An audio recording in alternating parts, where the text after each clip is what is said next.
Lots of people often ask, well, how truly did Meghan Markle study, look into the life of the late and beautiful Diana, Princess of Wales?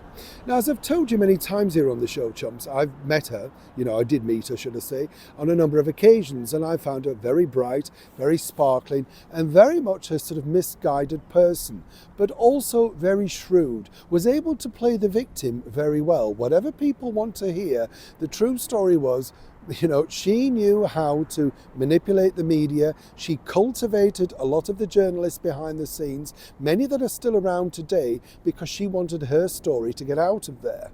So while many people might say, would Diana and Meghan have got on?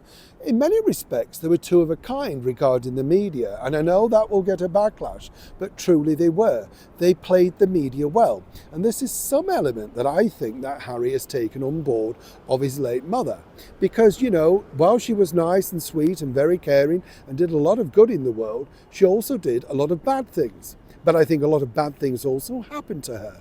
I felt very strongly about the fact that she was manipulated, misguided, and literally used and abused, all thanks to the BBC journalist Martin Bashir. He did a terrible thing, lying to a woman who was very unstable and not exactly gripping with reality. And to do that and to literally let her believe some of those horrendous things that he spun, he should be in jail. There's no other way about it. And the BBC are wholly responsible, because many people behind the scenes knew exactly what was truly going on. But again, double standards. You understand how this works. Now, moving forward, of course, you might say in the 21st century, Meghan Markle likes to see herself as a redesigned person, a person in waiting who could take Diana's mantle. You get the picture. But the true story is that Meghan Markle did study Princess Diana very well. This has all been very well documented. And the bigger picture also is that Meghan Markle has continued to study Diana at great length. Now, according to a source, it did not go unnoticed by His Royal Highness the Prince of Wales, Prince William, just how many times that Meghan, in her short time inside the British monarchy, had cosplayed dressing like Diana, even on her very famous stint at the very first Christmas alongside Queen Elizabeth, the Duke of Edinburgh, and the rest of the senior royals. Seemingly she was inspired to dress in that camel caramel look, remember.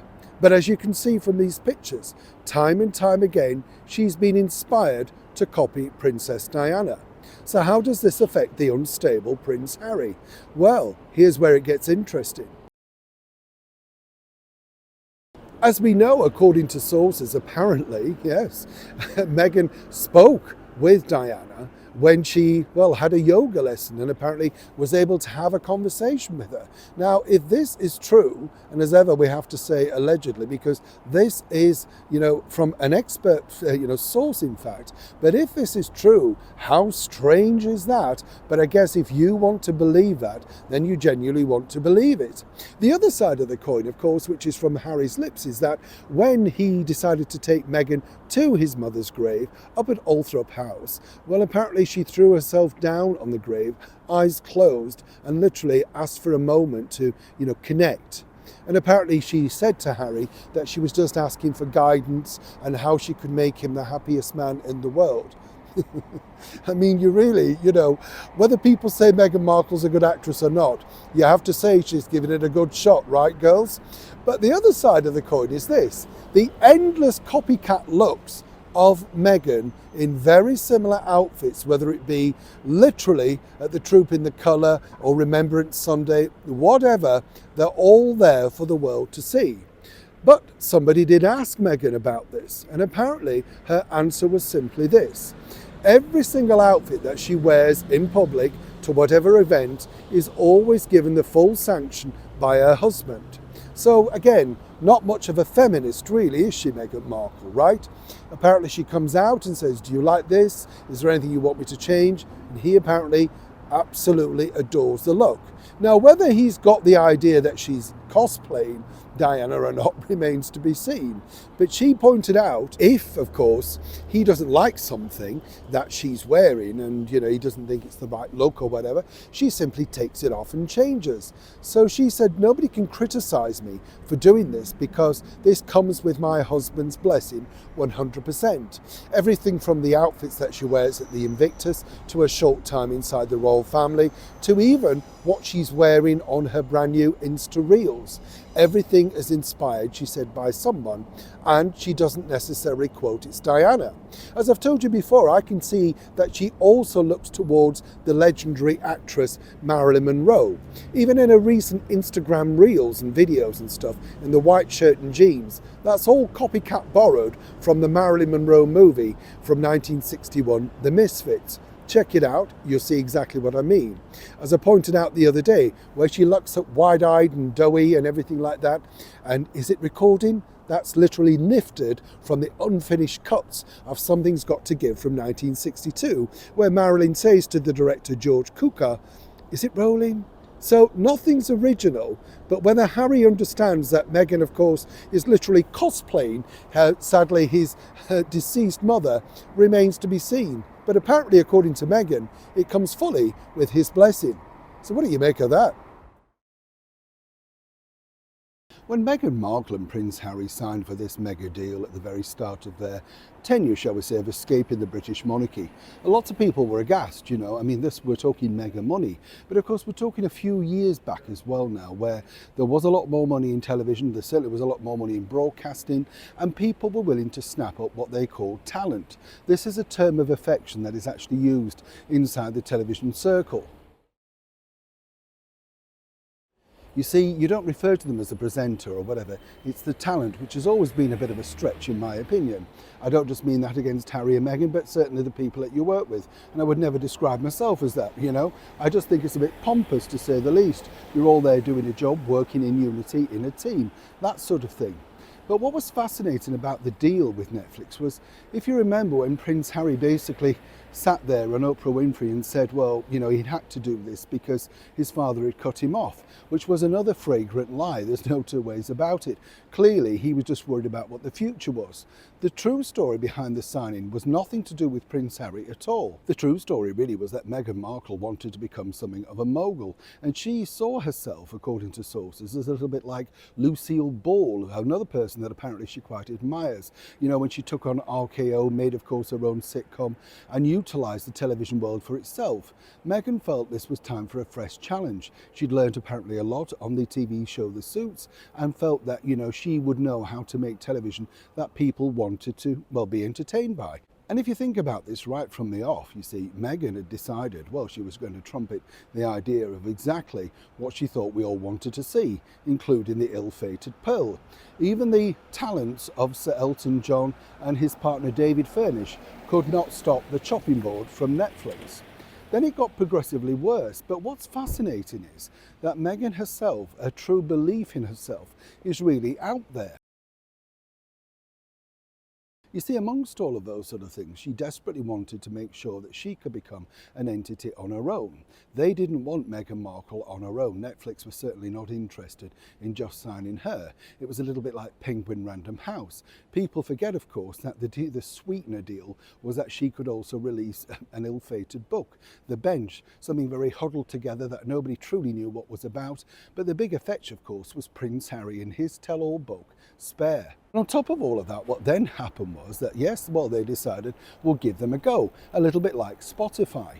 But then they very quickly realised that the only thing they really wanted was the Gosfest, the Kardashian sort of thing, revealing all about their own family. But Meghan was still pushing ahead alongside what she felt was the better content, and just kept hounding them about Pearl. And even now, the girl from the lake or whatever it is, it's going nowhere, seemingly because Meghan can't make those sort of decisions.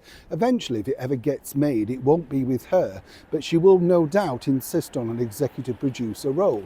That way she keeps some of the money. You get the picture. But now here's where it gets even more fascinating, because while people may say, oh, Meghan and Netflix, what a disaster. Well, as I've said to you before, not being a disaster really at all for Netflix as a company. They've been able to raise their name profile for good and for bad by using the ex-royals. You see, everybody was talking about them at the Platinum Jubilee, where they're going to come with cameras, where they're going to be secretly filming, all of that sort of stuff. Even at the coronation, was Harry going to be mic'd? It just kind of got the conspiracy theories really rocking to the very top. Now, again, where it gets more interesting is literally Netflix bosses are not bothered really about Meghan Markle's cookery show. They know that this is literally just going to get talked about. It's content gold, absolute fodder, trash, whatever you want to call it, but it fills airtime and it gets people talking about her. While they're talking about her, they're talking about the brand. And on top of that, Netflix itself has seen a bit of a decline, whatever they say. Subscriptions are down in the sense of that people are not subscribing for as long. They take on a subscription and then they bail out in the options. So, you've got to keep your brand up there. And what better way really than signing someone who's desperate clearly for fame, desperate to become some kind of media mogul to prove her worth, alongside her once royal husband. And even better, they'll make a show based on what he wants to do, whether it's successful or not. It's simply got eyeballs to cameras, that sort of stuff, and screens. And so people were watching it and thought, well, it's rubbish, but they're still talking about Netflix. As for Meghan, she truly believes at the point of this that this particular show is gold dust and that people really will be smothering her with awards and daytime appearances and stuff. She sees this as the start of her making her own independent money, the thing that she wanted to do when she very first left the monarchy. But as for Harry, he's more than happy to take a step back, let his wife rake in the money. But as for Netflix, right now, they're just grateful that people are literally talking about them, and without having to pay all those expensive ad fees and digital platforms, taking out print media in bus stop shelters, stuff like that. So you can see how this has been very advantageous. Of course, it didn't work out this way for Spotify. Even though they paid a shed load of money, Meghan simply couldn't deliver interesting content. And that's where Netflix have won. You might want to file this into the corner of complete stupidity. And this is really an ongoing battle, what we see time and time again with Meghan Markle, of course. Some might say the Princess of Delusion, or of course the Duchess of Divas. Who knows? But you never seemingly manage to get anything going for the right idea. When you think about it, Meghan's been given wonderful opportunities along the way. As I told you recently, hordes and hordes of material turned up when she was, for a short time at least, staying inside Kensington Palace. And she couldn't quite believe her luck because, of course, when you're a celebrity, and this is the game that, you really have. And I can tell you this from a fact, right, chums? When I first started on the celebrity game, you'd get goodie bags. You don't really get that sort of thing so much now. And I remember literally going to an event, and in the goodie bag, this was, quite a few years back now, was a mobile phone. And you're kind of looking around the room at all these people and you think, all of these people can afford their own mobile phones. They can certainly afford a better mobile phone that was being given away. But consequently, when you have a lot, they give you a lot. It's the poor people that don't have anything that, you think, well, why don't you give out the goodie bag to them? You know what I'm saying? And this was the problem, of course, with Meghan. When she joined the British monarchy, she truly felt that things were going to just open doors, go her way, whatever you want to call it. And very quickly, and very, very quickly, things started to take a turn for the worse because she realised that protocol didn't allow this, didn't allow that. And that wasn't something that she was being used to. She wanted to get her own way. Even when she was working on Suits, we found out that she did many different things, of course, to procure things. And that was her game at the time, a sort of low-rent actress on a little middling sort of show that she needed to get as many freebies as she possibly could. But you see, as she progressed higher and higher, Meghan had delusions of grandeur. This was, of course, just before she joined the William Morris Endeavour agency. You see, the idea for Meghan really was the fact that what she felt was that the way forward was going to get big, branded and that sort of stuff.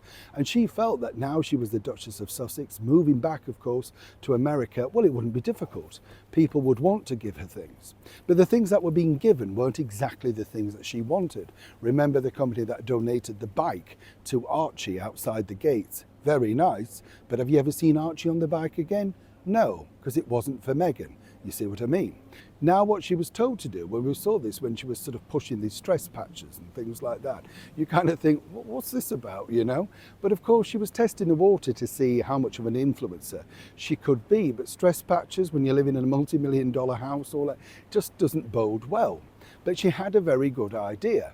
As many people know, she relinquished the opportunity to go and spend the day at one of the most historical events, literally in a royal calendar, that of the coronation of His Majesty the King. And I found this really odd because, if anything, I would have suggested that Meghan would have wanted to be in centre stage. But as we all know, what she was looking for was prime time, a better location in the pews. Was she going to get the attention? She was miffed, of course, the way that she was treated at the Platinum Jubilee. Wasn't exactly what she wanted. She refused to get on the coach, and then they tried to wrestle better seats when they got to the chapel. You know, I mean, it was incredible when you think that you would want to do this on a day celebrating somebody else, but as ever, it's about Meghan. So the idea on the coronation behind this, right, that is the picture, of course, of Prince Harry very famously walking into the coronation, and of course getting off with his suit bag at Heathrow Airport with his Christian Dior suit. Yes. Now the idea was that even though she couldn't be there, what she was letting the people know, and as ever we have to say allegedly, was the fact that, well, look at what the branding I can bring you. So the people like Cartier and Tiffany and all the big things that she thought were going to come her way, you know, the big names. Well, that was the idea. You see, Harry, by literally turning up at one of the biggest events literally in the world, and then very quickly, if you remember, Christian Dior took to social media to say they were thrilled, delighted to have dressed Prince Harry for that event, meaning that he got the whole garb free. He should have got a steamer and an iron alongside it because it wasn't exactly the very best advert. But of course, apparently without Meghan there to look to his needs, he couldn't quite grasp it. And there's no valet or flunky around. You understand how this works. So you see, once that had got out, according to that source, Meghan Markle thought that Christian Dior would literally now obviously come to her and say, well, look at what they've done. What can you do for us? And it was the same with the red Carolina Herrera dress or whatever. You know, it didn't really take off because consequently, it's not the right fit, it's not the right brand, it's a bit vulgar. And what you want to do when you're an influencer is basically just be very discreet. Now she's moved on a bit, and as you can see in that recent video where she's talking about her new show, you can see the fact that she's sort of brought in the little necklace with the heart so that you chase it and it's naturally found, and then they can relate that back to people clicking on and looking at it from that. That's what the team are doing behind the scenes, trying to let this evolve so that if you've seen it on there, and they sometimes get a correlation to how many people have suddenly clicked on that particular website, well, perhaps she might be well worth investing in. But at the time of the coronation, Christian Dior didn't want anything to do with it. Even a publicity spin in the media, basically hyping it to the max. Everybody's saying she was about to be signed. Well, it didn't happen. It wouldn't happen. And it's never happening according to the source. Apparently Meghan Markle's not the right fit. However, Prince Harry, a totally different kettle of fish, and apparently they would sign him anytime. But as I told you previously, he will only agree to it if Meghan comes along too. And that apparently is just 2 for 1 they're not willing to have. What's strange in the world of Meghan Markle in her short time within the British monarchy was very quickly she loved the expression monetisation. You know, she famously said, didn't she, that she couldn't believe that she wasn't getting paid when all of these people came out, all these well-wishers in Australia and other areas like Africa. She didn't understand why the British monarchy did not literally, well, basically push forward and make more money. Because apparently, according to her, Prince Harry had explained exactly how the money's divided up. And this must have been a ka-ching moment for Meghan Markle, thinking, okay, so who's the most popular? Who should get the most money? If you remember when Harry talked in that documentary, and indeed with Oprah Winfrey, he basically said that when they'd returned back from South Africa, nobody questioned, whether they'd done a good job or not. And in fact, Meghan had taken very well to the job. That's right, getting out and waving to a few people and disappearing after about half an hour. Must have been very taxing for her. But you see, what he really meant, according to the source, was that they were worth a lot more money. They were drawing bigger crowds and, as Meghan pointed out, were more popular than many other senior royals. This is exactly where she thought the money could come from. Now, as we all know, she tried to sit down, or engineer at least, a conversation, first of all with the equerries very close to Queen Elizabeth, to point out to dear old Liz, well, you know, this is where you're going wrong, this is where you could make some money. And according to the people that were working with her at the time, and this is, I find, very odd, but 100%, we saw the mood board recently, didn't we, which she allowed people to see on the Instagram pages. Well, she had one of those in Kensington Palace. This is something apparently she's had all of her life, takes it around and it inspires her apparently. But on this mood board was ways to make money for the British monarchy. And one of the ideas that she was very perplexed by was the fact that Buckingham Palace, as you know, opened every year for a short period of time. She agreed with the Prince of Wales, now of course King Charles, about, well, opening up even longer. You know, you could make more money, you could do surprise tours, haunted palace, all of that sort of stuff. She literally had a list of ideas. How about, in fact, you know, she thought if you did a haunted Buckingham Palace night, some of the, you know, family people, the relics of the royal family, come out with actors dressed up as these people to scare them. Just think about how much people would pay with for that. People, you know, went along with it, bemused, but went along with it to placate her. But she was very, very keen. She didn't understand why people were not accepting this on a more bigger level. Because as she pointed out to Harry, well, if people are moaning about paying for us, why don't we pay our own way? And the ones that bring in the most money should get the most lion's share, you know, the biggest slice of the cake. You get the picture. Now, apparently this reared its ugly head recently, because apparently this is one thing that she now fully agrees with the President of the United States. That's right, Donald J. Trump. Now, as you know, he wouldn't necessarily be the most favourite person in the land of Meghan Markle, right? Not necessarily the number one tick boxer, you understand. But apparently, you see, even though he said she's terrible, Meghan was absolutely inspired recently when Melania, our First Lady, or should I say your First Lady, over there in the United States of America, decided to reignite, rightly so, the tours of the White House once again. And again, here's where it gets interesting, because the source working very close to Meghan Markle said, you see, this is what they want to see. And there's a beautiful picture where the President of the United States suddenly surprises all of these guests on the tour of the White House. You understand? And more importantly, she felt that this was a great way, something that she'd already reiterated about, you know, senior members doing something like this in the Buckingham Palace garden parties, or perhaps having their tea served to them in the tea tent as each year Buckingham Palace opened. Not necessarily thinking Her Majesty the Queen, but perhaps Camilla, perhaps Sophie. You notice never herself. Right?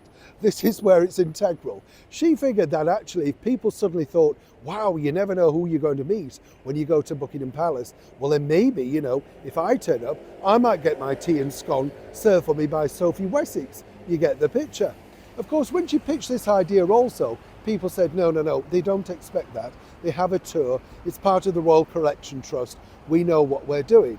And this was another part inside of why Meghan Markle became incredibly frustrated at literally the mechanics of working inside the British monarchy. As she pointed out to Harry, I'm showing them how they can make money. Look at how successful I was with the TIG. Oh yes, it always comes back to the TIG, right? But, you know, Harry didn't have that power. And according to a source, he was literally just playing along with his wife anyway. He knew that this was never going to become the big thing. But that's not the way Meghan operated. And so she decided, naturally, that when they Mexited, she was going to show the world exactly how successful they were going to be in making money. And more importantly, what a great stellar marketing brain, ideas person, whatever you want to call her, Meghan Markle was. Apparently she said, look, you know, I could show you how to monetize literally everything, from trooping the collar to Christmas. People will pay to see you. That's clearly obvious. We could have a gold circle, a members only. But people just smiled, oh yes dear, and moved on. And according to that source, Meghan was seething inside, determined to prove them right. Thing is, has she?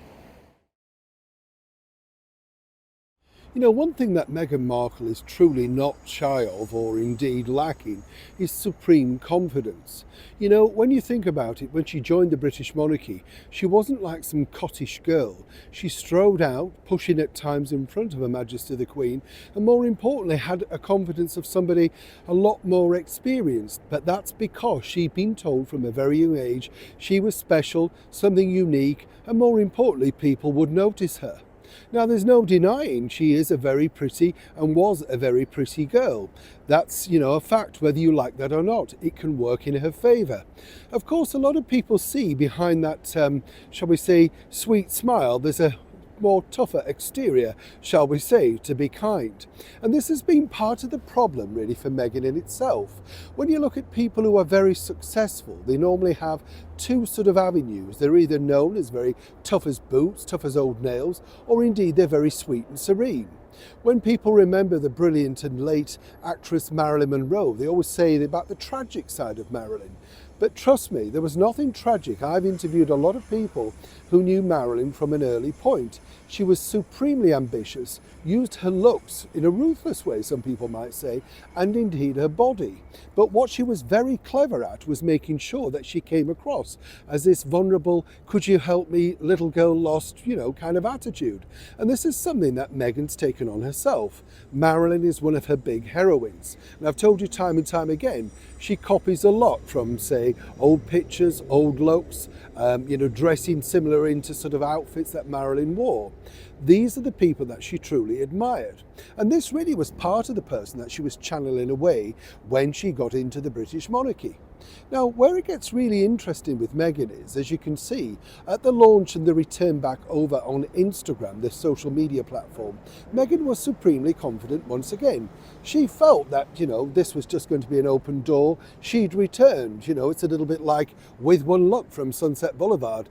At last I've returned. She thought the figures were going to shoot up and she knew what she was doing. All along the line, according to a source, you see, Prince Harry as well basically stated that he believes she's a genius. I mean, there's no two ways about it. My wife knows what she's doing. She publicly stated that, the reason she married him because he's smart. Well, a lot of people might debate that, but nonetheless, she's flattering him on the public stage, you understand. So for Meghan, part of the problem really is now trying to learn about herself, whether people agree with that or not. And the other side of it is this. You see, she lacks a sense of humour. Now, one of the most biggest damaging sort of collateral things that happened to Harry and Meghan wasn't necessarily their Megxit or their walking out on people or whatever you want to call it. It truly was all about the fact that they couldn't find a sense of humour about themselves. You see, the problem that you had was when this happened, which was the South Park event, if you remember, and they did that nice fun spoof of the Worldwide Privacy Tour, right? And the thing about that, when you think about it, is most people have been knocked in public life. It's part and parcel of the way it is. That's what happens, you learn to live with it, all of that sort of stuff. But Meghan and Harry, you see, particularly Harry, had never really been knocked at such a level before. Meghan couldn't believe that people were in fact attacking her to the point where, although they never named her, the true story was there was no denying this was very damaging. At the time, she now blames, as ever allegedly, her own team for not really advising her on how to deal with it. But that's not true, according to a source. You see, they were both advised that the best way forward truly would have been to simply laugh at yourself, go out there and mock it almost. Harry should have made a note or a joke about it being their worldwide privacy tour, because nothing takes away the fun than by laughing at it yourself. But apparently they were incredulous behind the scenes, couldn't believe that they'd been mocked at such a level. After all, they'd had so many knockbacks with her losing Pearl from Netflix, and of course the adventures of what they'd planned already. As I told you in a previous video, they basically blamed the pandemic for their stuttering start. Things could have been a lot differently. But what they do is they hunker down and just return back. As we saw, Meghan returned back with the Spotify thing, and again, not listening to anybody telling her what to do. Fast forward into 2025, and the problem that you have now is simply this. You see, she couldn't find a CEO to take on American Riviera Orchard, or indeed whichever one you want to call it now, as ever. But again, she felt that she knew what she was doing and people would simply come on board with her ideas. After all, she had success with a little-known self-adventure called The Tig. But it was nowhere near up there on the big influencer scales. But, according to her, she sold it like that. People who worked with her alongside her on Suits, on the TV soap opera, basically said it was a hobby, a sideline that she used to hopefully get some traction and some more recognition, magazine interviews, newspaper spreads, that sort of stuff. You get the picture. But of course for Meghan this was far bigger. It was, her own baby as it were, and she was very upset when this had to close down. Even though, as I told you also, Her Majesty the Queen said there's no reason why you couldn't detail something on that as long as it's all cleared in advance. Nobody told Meghan what to do, and so rather, shall we say, flippantly, no, I'll close it down. If this is going to be my life, I'm fully in. But very quickly she got fully bored.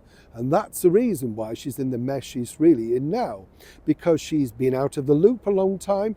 Nobody can advise her regarding Instagram, what she should post, when she should post, and really the content. It's no good just putting music videos up there with you dancing around. What's it selling? Other than, somebody's lifestyle that we have no idea about because there's no narrative. No product, no narrative, and seemingly just very rare insight into her world in Montecito. But of course the bigger picture is, and Meghan believes this, that actually people are still interested in her, and more importantly, royal children. And as she leaks more and more online, the desperation to do more will actually have to filter through. In fact, many people realise that whether she believes this or not, Archie and Lily will be the last bastion of what she has to offer the public, because without them, frankly, everybody's seen everything that they need to see so far of the authentic Meghan Markle. Prince Harry will survive, simply because he's charismatic, and some people might say enabler too. But either way, there's still something a little bit more fascinating about him than a former soap star actress. But for now, Meghan's pushing ahead, just ahead in time for the launch of her cookery series. Excited?